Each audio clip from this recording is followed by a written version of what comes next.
Petite visite Tropique Marché, on y va? Alors on a le rayon jus, avec les sirops, tout ce qui suit. On a des ignames blanc, igname France, igname jaune, avocat, patates douces, des cives, persil, bananes, christophine, riz, haricots, la pâtisserie, le poisson, le lambi, attention, et les boudins, les acras. On va prendre un peu des épices, boudin, sauce chien, graines à roussir, colombo, pâte à colombo, sauce colombo et tous nos fameux piments aussi, des vrais piments. Pitié. Chez Tropique Marché, on vous attend, on vous accueille, on est ouvert. Tout est là chez Tropique Marché. C'est bien des autres, venez qu'à Tropique Marché. On vous attend. Guadeloupe, actualité. Ouais, il était temps que ce mois arrive à son terme, n'est-il pas? Et on débute avec la traditionnelle révision du prix des produits pétroliers dont le maximum est fixé par la préfecture tous les mois. Vous le savez, le samplon augmente de 10 centimes et passe de 1,61 € à 1,71 €. Le prix du gasoil aussi est revu à la hausse et vous coûtera 1,76 € au lieu d'1,74 €. On a un petit plus de centimes. La bouteille de gaz, elle, coûtera 21,77 €, soit 1,48 € de plus que le mois précédent. On rappelle effectivement que ces prix sont donc les maximums autorisés à la pompe et donc effectivement ils pourraient être vendus moins cher, mais bon, c'est pas le cas. Et retour maintenant sur la deuxième journée de grève contre la réforme des retraites. Une mobilisation encore plus importante que celle du 19 janvier dernier. Les lycéens de Guadeloupe ont tenu à faire entendre leur voix sur cet épineux dossier de départ à la retraite à 64 ans imposé par Emmanuel Macron. Ils s'insurgent également contre la réforme du baccalauréat qui complexifie leur apprentissage et compromet leur réussite. On se rend au lycée des droits de l'homme à Petit-Bourg et à Convenance à Bémao. Regardez. C'est pour la réforme des retraites à 64 ans. Donc nous, on avait besoin de proposer un témoignage venant des élèves et de prouver qu'on est déterminé à ce que les choses changent. C'est une grève nationale, donc que ça soit dans l'Hexagone ou ici, c'est très important la réforme des retraites. On est beaucoup trop vieux à 64 ans pour aller à la retraite. Et ça se trouve, nous, on n'aura même pas le droit à la retraite. Et on va devoir aller travailler jusqu'à 70 ans. Et 70 ans, on va nous virer parce qu'on ne va plus pouvoir remplir le job. Et on va devoir cotiser toute notre vie sur chaque salaire qu'on va recevoir pour avoir un minimum de retraite. C'était très important pour moi et pour mes camarades qu'on se mobilise ce matin parce que justement le bac c'est vraiment trop tôt et la réforme du bac ça nous nuit en fait, ça nous aide pas. Les programmes sont trop lourds et entre nous, même les profs nous le disent qu'on verra pas toutes les notions à temps pour les épreuves. C'est un coup à se retrouver devant notre copie et un sujet qu'on n'a jamais vu en classe. Enfin, c'est beaucoup trop... C'est trop de pression en fait. Surtout qu'à côté, on a Parcoursup, on a tout ce qui est grand oral, etc. Franchement, on devrait décaler les épreuves de spécialité. Et du coup, c'était important pour nous qu'on montre en fait qu'on a une voix. Et voilà. On est contre la réforme des retraites parce que ça nous fera travailler trop tard. On va se retrouver à 70 ans à toujours travailler et potentiellement ne même pas avoir une retraite correcte, voilà, pour pouvoir vivre après. Donc non, c'est franchement, les réformes ces derniers temps, c'est un peu n'importe quoi. Et nous les jeunes, on se rend compte que ça aura des conséquences sur notre avenir et c'est pas possible en fait. On peut pas vivre dans des conditions pareilles. Les élèves du lycée Charles Coffin se sont mobilisés pour lutter contre la réforme des retraites car on ne trouve pas ça vraiment, comment dire, c'est inadmissible, voilà. C'est inadmissible, ce n'est pas acceptable que les retraites soient repoussées, sachant que nous on va faire nos études, en sortant des études, le travail, les jobs seront pris par les personnes âgées. Et que nos parents, en fait, surtout continuent à travailler alors qu'on a 30 ans, c'est inadmissible, ça tue à petit feu, ça détruit la santé mentale, physique, tout ce que vous voulez, c'est pas possible. Une mobilisation peu suivie pour le rectorat de Guadeloupe qui fait état de 9% de grévistes dans le premier degré et 22% dans le second. En tout cas, l'ensemble de la communauté scolaire du lycée hôtelier du Gosier était mobilisée. Le reportage de Maxime Morel. Nous sommes au lycée hôtelier. Comme vous le voyez derrière nous, c'est l'ensemble du personnel du lycée hôtelier qui est mobilisé contre cette grève. Vous avez les agents, le personnel administratif, ainsi que les professeurs de lycée et les professeurs du lycée technologique de notre lycée hôtelier. Nous sommes là tous mobilisés naturellement depuis le 19. On a remis encore cela le 31 afin de pouvoir contrer cette réforme des retraites qui nous paraît tout à fait injuste. Donc nous sommes mobilisés ici depuis 5 heures du matin pour pouvoir manifester, montrer à tout le monde que nous sommes contre cette réforme qui est injuste. Mais il n'y a pas seulement que la réforme, nous avons aussi la politique du gouvernement qui veut remettre en question les lycées professionnels. Et donc nous sommes principalement concernés puisque nous avons une grande formation professionnelle au lycée hôtelier. Et nous avons aussi les agents qui sont ici, les agents de la fonction publique territoriale, donc non principalement de la région, qui ont des difficultés et qui sont là mobilisés avec nous. Donc c'est un mouvement d'ensemble du personnel du lycée hôtelier qui est mobilisé ici pour manifester clairement nos mécontentements sur tous les problèmes, pas forcément seulement au produit de l'éducation nationale au niveau des retraites, mais aussi de la condition de travail des agents de la fonction publique territoriale. Donc c'est ici, là vous voyez tout le monde, mes collègues et ceux de derrière. Nous sommes là sur le 31 et le mouvement continuera avec les autres dates qu'on va vous annoncer prochainement, notamment des intersyndicales. Comme toutes les générations, comme tous les Français, on va être impacté par la réforme des retraites, par une augmentation des années de cotisation et par un allongement de l'âge de la retraite. Et donc, non seulement on est mobilisé aujourd'hui, avec, vous le voyez derrière nous, le blocage de l'établissement, mais nous l'étions déjà le 19 janvier dernier, où ici à Gerville-Réache, on a bloqué l'établissement aussi.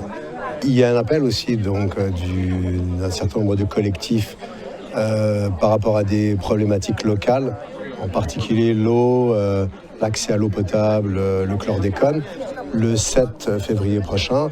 Et donc notre ambition, c'est de faire jonction avec ce mouvement-là et de partir sur un mouvement de grève reconductible avec une assemblée générale quotidienne pour légitimer la grève, légitimer le mouvement et permettre de mobiliser davantage les collègues de l'éducation, mais également les salariés des autres secteurs d'activité.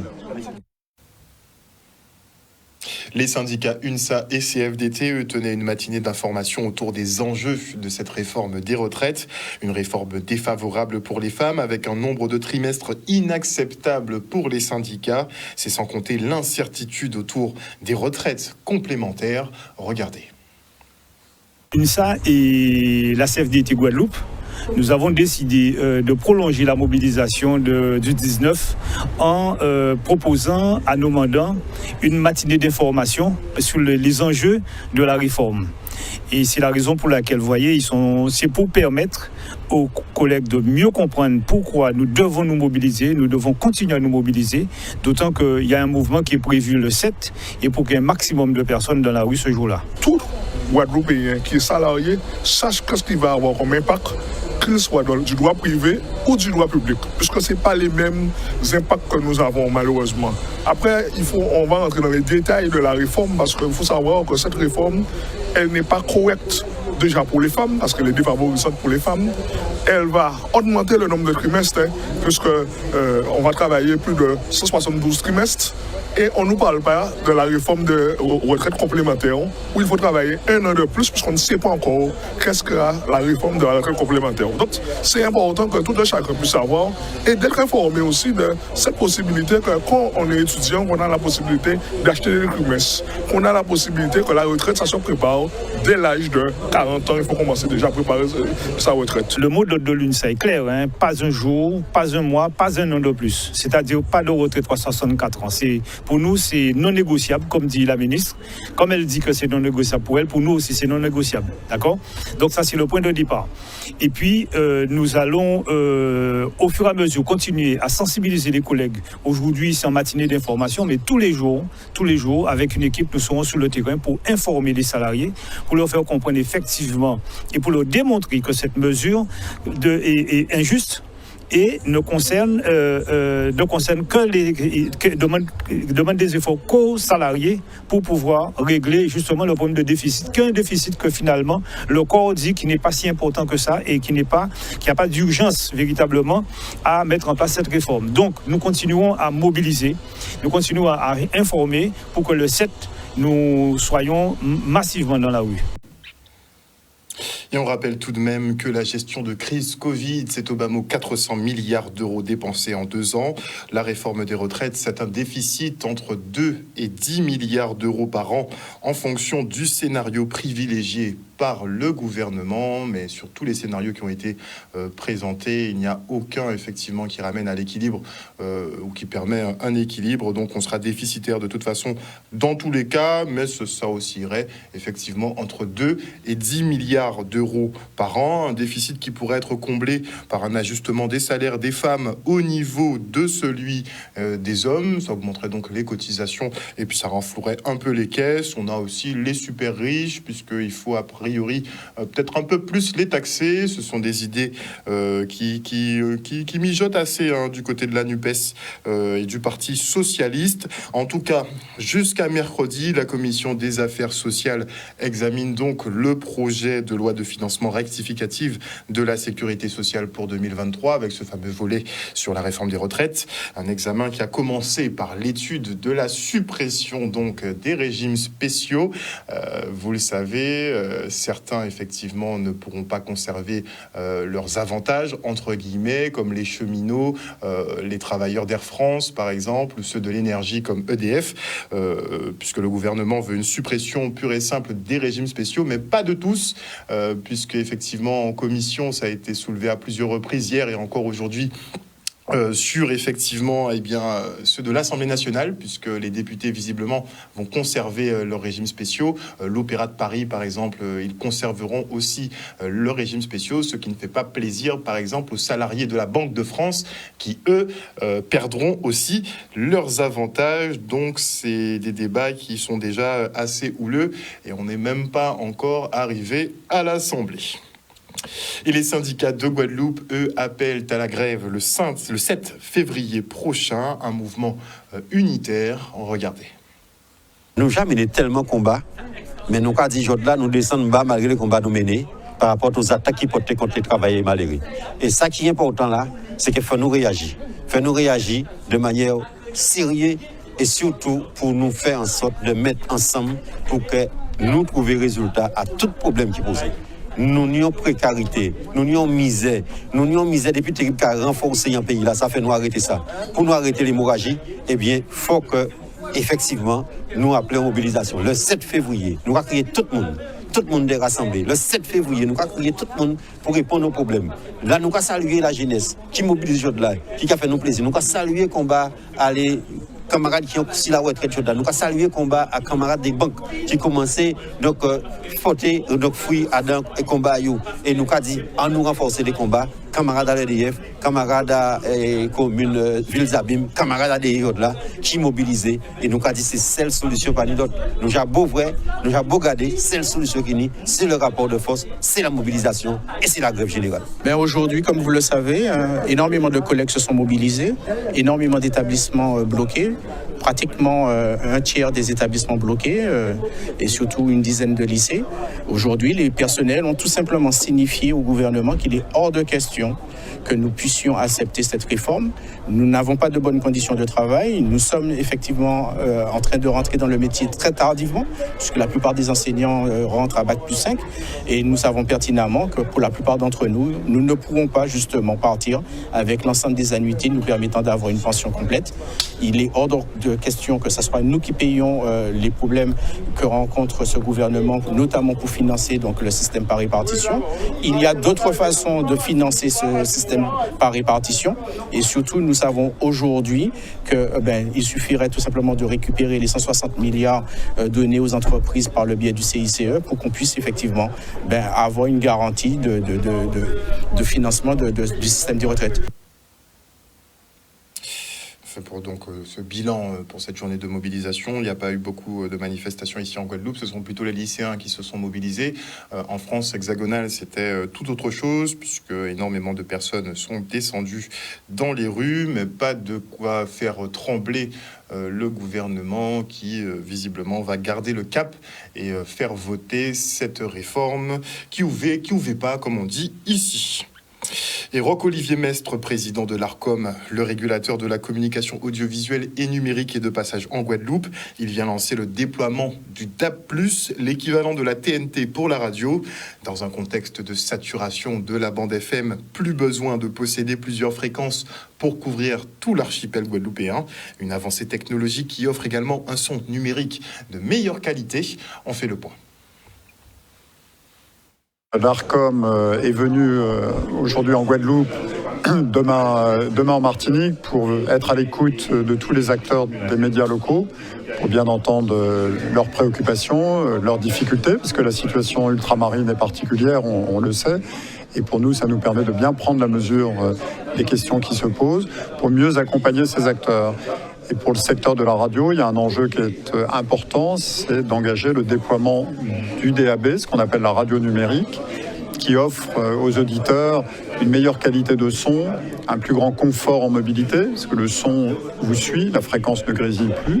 Et donc j'étais là aussi pour parler avec tous les acteurs locaux, de voir quelles étaient les conditions pour permettre le déploiement de cette nouvelle technologie en Guadeloupe, puisqu'elle va s'expérimenter également en Martinique prochainement. Techniquement, déjà, on va passer sur du numérique. L'avantage, c'est de pouvoir couvrir tout le département, ce qu'on ne peut pas faire maintenant avec une fréquence FM classique. Alors, pour couvrir tout le département, il faut plusieurs fréquences FM, et c'est une denrée qui est très, très, très rare et difficile à obtenir. Le DAB, c'est une nouvelle technologie, c'est ce qu'on appelle la radio numérique. On connaît pour la télévision numérique terrestre, qu'on appelle la TNT. C'est un peu la même chose pour la radio. C'est une qualité de son supérieure à celui de la modulation de fréquence. C'est un son numérique, comme quand on écoute maintenant sur la télévision, on a cette qualité de son ou en musique. C'est en même temps, comme je le disais, une technologie qui permet à la fréquence de vous suivre automatiquement quand vous vous déplacez. Quand vous êtes dans une voiture, vous circulez, le son vous suit toujours automatiquement. Cette nouvelle technologie, à l'instar de la TNT à l'époque, c'est l'occasion effectivement d'avoir donc un confort d'écoute, la DAB+, confort d'écoute au niveau des Guadeloupéens. Donc parce qu'avec la FM, on est brouillé par-ci par-là. Donc avec cette technologie, on aura donc véritablement donc un confort d'écoute. Seulement, la FM ne va pas être mise de côté. C'est-à-dire qu'il faut garder quand même, parce que en termes d'équipement, c'est pas encore donc gagné. C'est-à-dire que les gens ne sont pas encore équipés à la maison où on écoute beaucoup de la radio. Dans les voitures, c'est bon, mais c'est pas encore ça. Mais on y va. Il faut que nous, radio associative, qu'on se regroupe et que se dire bon voilà, on va se mettre sur ce projet-là pour permettre aux Guadeloupéens de bénéficier effectivement donc de qualité d'écoute exceptionnelle. Des radios qui diffuseront sans doute le nouveau titre du groupe Karata, qui hier présentait justement ce single. Après 11 années à jouer dans des événements, ce groupe composé de collègues et amis de la municipalité des Abîmes deviennent des musiciens à part entière. Enfin, il l'était déjà, mais là c'est un petit peu plus officialisé avec le tube qui sort. Hier soir en tout cas, ils présentaient leur titre et le clip à l'espace Félix Proto. Regardez. Après toutes ces années dans cette formation, nous avons décidé de pouvoir laisser une trace, donc la traçabilité de l'orchestre. Donc nous avons fait un single. Et ce soir, c'est l'occasion pour nous de présenter en avant-première, pour certains, le single du groupe et aussi le clip que nous avons fait sur ce single. C'est vrai que nous sommes, j'ai presque envie de dire, un petit groupe, donc nous faisons notre chemin. Pour moi, oui, l'objectif est atteint parce qu'effectivement, nous avons pu mobiliser un certain nombre de personnes. À charge pour nous, effectivement, de faire en sorte que les choses soient beaucoup plus amplifiées la prochaine fois. Mais l'objectif de la soirée, c'est surtout déjà avec les collègues, avec les amis, la famille, tout le travail qui a été fourni, qu'ils puissent voir ce que ça donne, voilà, la résultante de tous ces efforts. Et surtout de montrer aussi que un groupe de la ville, des collègues réunis avec des amis, ça peut faire quelque chose de bien. Donc on a voulu montrer à tous ces gens-là ce qu'on avait pu faire ensemble.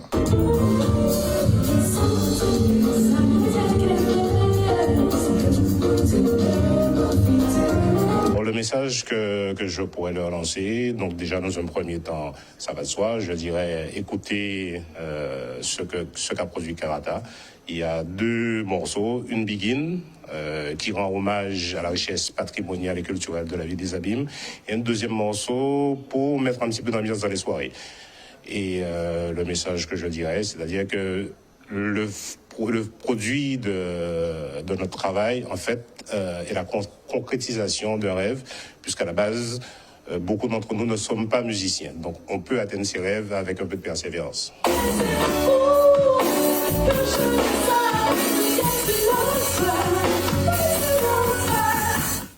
Une petite dédicace à Fanny G, là. Nickel. Et retour en image sur le Grand Prix du Nord-Basse-Terre de voile traditionnel. Donc l'enjeu, c'est d'être le champion du Nord-Basse-Terre, ça c'est une première chose. Il y a quelques prix en fait que l'on va offrir aux 3 premiers. Et puis c'est aussi en fait une compétition qui commence à prendre de l'ampleur parce que 22 canots en début de saison, comme le challenge à plier il y a 2 semaines, en fait c'est assez rare pour le souligner parce qu'il y a déjà 22 canots. Ça veut dire que la saison va être belle, va être certes un petit peu longue, mais elle va être belle avec autant de candidats en fait aux compétitions qui vont être organisées jusqu'au mois de juillet. La classe est là pour accompagner les clubs ou les organisateurs.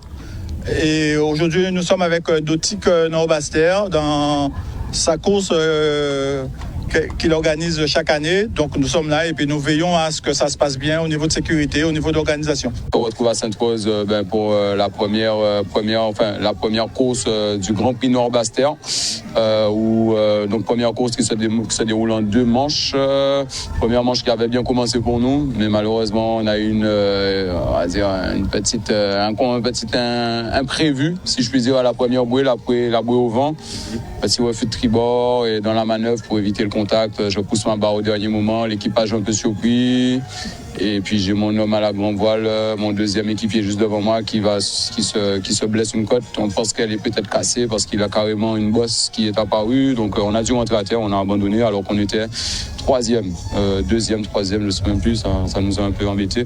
Et puis voilà, donc là malheureusement on ne peut pas reprendre le départ parce qu'on est venu avec un nombre d'équipiers un peu compté aujourd'hui. J'ai des équipiers qui ne voulaient pas se libérer, donc on aurait pu éventuellement prendre le départ pour la 2e course qui va bientôt être lancée là, mais voilà, on est à terre et on regardera cette 2e course depuis la côte. Ça rentre dans les objectifs qui sont les nôtres, hein. Ça veut dire promotionner toutes les activités nautiques sur le territoire au travers de cette base nautique. Et puis Sainte-Rose est un pays qui est une commune entourée d'eau, qui a vocation à développer toutes les activités maritimes. Donc aujourd'hui, eh bien, dans la continuité de ce que nous faisons pendant l'année, nous accueillons ces hommes de la voile pour cette belle compétition. L'objectif sera atteint puisque de toute manière, c'est déjà la fête, le fait qu'ils soient sur l'eau. Mais au-delà de ça, c'est continuer à promotionner cette activité et faire en sorte que cette base nautique à Sainte-Rose, qui est censée produire des champions, et puis qu'elle puisse faire son travail. L'objectif, c'est de faire de Sainte-Rose une ville d'excellence en activité nautique. Outremernews.fr, le site de l'actualité Outre-mer, 24 heures sur 24 et 7 jours sur 7. Retrouvez la chaîne Outremer News sur YouTube.